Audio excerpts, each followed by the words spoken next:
నమస్తే CM times news కు స్వాగతం. ప్రజలకు మెరుగైన వైద్యం అందించడం కోసమే పీపీపీ పద్ధతిలో మదనపల్లిలో మెడికల్ కళాశాల ఏర్పాటు చేయడానికి రాష్ట్ర ప్రభుత్వం నిర్ణయం తీసుకోవడం జరిగిందని రాజంపేట పార్లమెంట్ అధికార ప్రతినిధి ఆర్జే వెంకటేష్ స్పష్టం చేశారు. శనివారం నిమ్మనపల్లి సర్కిల్ నందు స్థానిక టీడీపీ కార్యాలయంలో ఏర్పాటు చేసిన విలేకరుల సమావేశంలో ఆయన మాట్లాడుతూ మదనపల్లి మెడికల్ కళాశాల విషయంలో ఎమ్మెల్యే రాజీనామా చేయాలని బీఎస్పీ రాష్ట్ర అధ్యక్షులు బందెల గౌతమ్ కోరడం హాస్యాస్పదమన్నారు. అలాగే ఆయన చేసిన వ్యాఖ్యలను ఆర్జే వెంకటేష్ ఖండించారు. గతంలో ఎన్డీఏ ప్రభుత్వం ప్రతి పార్లమెంట్ నియోజకవర్గానికి ఒక్క మెడికల్ కళాశాలని ఏర్పాటు చేయాలని, ఇందులో కేంద్రం 60%, రాష్ట్రం 40% వాటాతో పాలసీ తెస్తే రాష్ట్ర వాటా నిధులను విడుదల చేయడంలో జగన్ ప్రభుత్వం విఫలం చెందడమే కాకుండా కేంద్రం ఇచ్చిన నిధులతో అరకొర భవనాలు నిర్మించి మౌలిక సదుపాయాలు సిబ్బందిని నియామకాలు చేయలేకపోయిందన్నారు. దీంతో కాకినాడలో 2వ ఏడాది తరగతులు అద్దె భవనాలు నిర్వహించే దుస్థితి వచ్చిందని గుర్తు చేశారు. గత ప్రభుత్వం 17 మెడికల్ కళాశాలలు తెస్తే వాటిలో కేవలం 5 కళాశాలలకు మాత్రమే అనుమతులు ఇచ్చారని గుర్తు చేశారు. ఎన్నికల ముందు వైసీపీ అధినేత జగన్ మెడికల్ కళాశాలల పేరుతో డ్రామా ఆడారన్నారు. అదే తెలంగాణ ప్రభుత్వం అప్పట్లో విజయవంతంగా మెడికల్ కళాశాలను ఏర్పాటు చేసుకుందన్నారు. జూలై 15న మెడికల్ కౌన్సిల్ ఆఫ్ ఇండియా సరైన భవనాలు, వసతి సౌకర్యాలు లేవని నిరాకరించిందని పేర్కొన్నారు. తెలుగుదేశం కూటమి ప్రభుత్వం వచ్చిన తర్వాత రాష్ట్రం ఆర్థికంగా లోటు బడ్జెట్లో ఉన్న పబ్లిక్ ప్రైవేట్ భాగస్వామ్యంతో మెడికల్ కళాశాలలు ఏర్పాటు చేయడానికి నిర్ణయం తీసుకోవడం జరిగిందని గుర్తు చేశారు. కేంద్రంలో ఎన్డీఏలో, రాష్ట్రంలో కూటమి ప్రభుత్వంలో పీపీపీ పద్ధతిలో మెడికల్ కళాశాలల ఏర్పాటు చేయడం వలన ప్రజలకు మేలు జరుగుతుందన్నారు. ఇప్పటికే మదనపల్లిలో 100 పడకల జిల్లా ప్రభుత్వ ఆసుపత్రి ఉన్న మెరుగైన వైద్యం కావాలంటే తిరుపతి, బెంగళూరు, చెన్నై వంటి దూర ప్రాంతాలకు వెళ్లవలసి వస్తోందని, ఈ పరిస్థితిలో మెడికల్ కళాశాల సేవలు అందుబాటులోకి వస్తే ఇక్కడే వైద్యం పొందే అవకాశం కలుగుతుందని వివరించారు. కూటమి ప్రభుత్వం వైద్య రంగానికి పెద్దపీట వేసిందని, ప్రజలు మెడికల్ కళాశాలల విషయంలో అపోహలు వేడాలని కోరారు. ప్రతిపక్షాలు పోరాటాలను ప్రజలు నమ్మే పరిస్థితిలో లేదని హితవు పలికారు. కాగా మదనపల్లి వైసీపీ ఇన్ఛార్జ్ నిస్సార్ అహ్మద్ 60% వికలత్వం ఉన్న వారికి పెన్షన్లు తొలగిస్తున్నారని చేసిన ఆరోపణలు అర్ధరహితమన్నారు. ఎక్కడైనా పెన్షన్లు కోతపెట్టి ఉంటే నిరూపించాలని కోరారు. యూరియా, రష్యా, ఉక్రెయిన్ యుద్ధం కారణంగా సరఫరా తగ్గిందని ప్రభుత్వం వెంటనే చొరవ తీసుకుని అందించే విధంగా కృషి చేస్తుందన్నారు. సంక్షేమ పథకాల అమల్లో చంద్రబాబుతో ఎవరూ పోటీ పడలేరన్నారు. టీడీపీ రాజంపేట పార్లమెంట్ మహిళా కార్యదర్శి విజయమ్మ, నాగమణి, ప్రమీలలు మాట్లాడుతూ నిత్యం ప్రజల సమస్యల పరిష్కారం కోసం, నియోజకవర్గం అభివృద్ధి కోసం పనిచేస్తున్న ఎమ్మెల్యేని రాజీనామా చేయాలని కోరడంలో అర్థం లేదన్నారు. ప్రజలు ఓట్లు వేస్తే షాజహాన్ బాషా ఎమ్మెల్యే అయ్యారని, ఇప్పటికైనా బురద చెల్లడం మానుకోవాలని హితవు పలికారు. ఈ కార్యక్రమంలో టీడీపీ రాజంపేట పార్లమెంట్ మహిళా కార్యదర్శి విజయమ్మ, రాచవేటి వారిపల్లె గ్రామ కమిటీ అధ్యక్షుడు మల్లికార్జున, ఉషారాణి, నాగమణి, ప్రమీలమ్మ, రాటకొండ భారతి, భువనేశ్వర్ రెడ్డి, గండికోట గణేష్ బాబు, విద్యాసాగర్ తదితరులు పాల్గొన్నారు. మదనపల్లెలో బహుజన సమాజ్ పార్టీ రాష్ట్ర అధ్యక్షుడు మదనపల్లె మెడికల్ కాలేజీ విషయమే మాట్లాడుతూ మదనపల్లె శాసనసభ్యులు షాజహాన్ బాషా గారిని రాజీనామా చేయాలని ఏదైతే డిమాండ్ చేశాడో దానిని తెలుగుదేశం పార్టీ తీవ్రంగా ఖండిస్తూ ఉంది. నిజానికి మెడికల్ కాలేజీలు ఇవ్వాలన్నది ఎన్డీఏ పాలసీ. అప్పట్లో ఉన్నటువంటి ఎన్డీఏ గవర్నమెంటు ప్రతి పార్లమెంట్ నియోజకవర్గానికి ఒక మెడికల్ కాలేజీ ఇవ్వాలని నిర్ణయం తీసుకుని రాష్ట్రాలకు ఒక సర్క్యులర్ పంపించింది. దానిలో భాగంగా 60% కేంద్ర ప్రభుత్వ గ్రాంటు, 40% రాష్ట్రాల వాటాగా నిర్ణయించి భాగస్వామ్యంతో మెడికల్ కాలేజీలు నిర్మాణం చేయాలని చెప్పి సంకల్పించింది.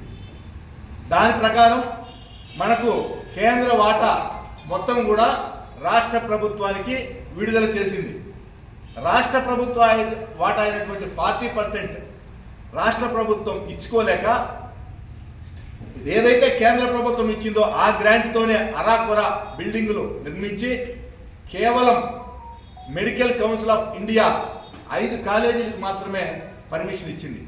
అంటే మనకు రాష్ట్రంలో 17 మెడికల్ కాలేజీలు శాంక్షన్ అయితే మనము ఇన్ఫ్రాస్ట్రక్చర్ చూపించలేని కారణంగా, సకాలంలో భవన నిర్మాణాలు పూర్తి చేయలేని కారణంగా, బోధనేతర సిబ్బంది లేరనే కారణంగా కేవలం 5 మెడికల్ కాలేజీలకు పర్మిషన్ ఇస్తే, అందులో కూడా ఈరోజు కాకినాడ మెడికల్ కాలేజీకి మొదటి సంవత్సరం జరిగి 2వ సంవత్సరం గదుల లేక అద్దె భవనాల్లో జరుపుకునే పరిస్థితి వచ్చింది. అంటే జగన్మోహన్ రెడ్డి ప్రభుత్వం కేవలం ఎన్నికల ముందు డ్రామాలు ఆడింది తప్ప, ఏది మన బీటీ కాలేజీకి మిథున్ రెడ్డి గారు చెప్పారే జీవో ఇచ్చేసా, యూనివర్సిటీ చేశాను, ఆ విధంగా ఈ మెడికల్ కాలేజీలకు డ్రామాలు ఆడారు. ఎల్ఓసి అంటే అనుమతి తెచ్చుకోవడంలో విఫలమయ్యారు. అదే తెలంగాణ ప్రభుత్వం సక్సెస్ అయింది. ఆ ప్రభుత్వం అక్కడ బ్రహ్మాండంగా మ్యాచింగ్ గ్రాంట్ ఇచ్చి ఆ మెడికల్ కాలేజీకి అనుమతి తీసుకుని ఈరోజు అక్కడ బ్రహ్మాండంగా రన్ అయ్యే పరిస్థితి ఉంది. అదే ఆంధ్రప్రదేశ్లో జగన్మోహన్ రెడ్డికి ఉన్నటువంటి కేసుల కారణంగా ఆయన గట్టిగా ఒత్తిడి తేలేకపోవడం, కేంద్రంతో ఫైట్ చేయలేకపోవడం, దాని మూలంగా ఎక్కడ కూడా అరాకొరా బిల్డింగ్లు ఎక్కడ ఉన్నాయో అక్కడే స్టాప్ అయిపోయాయి.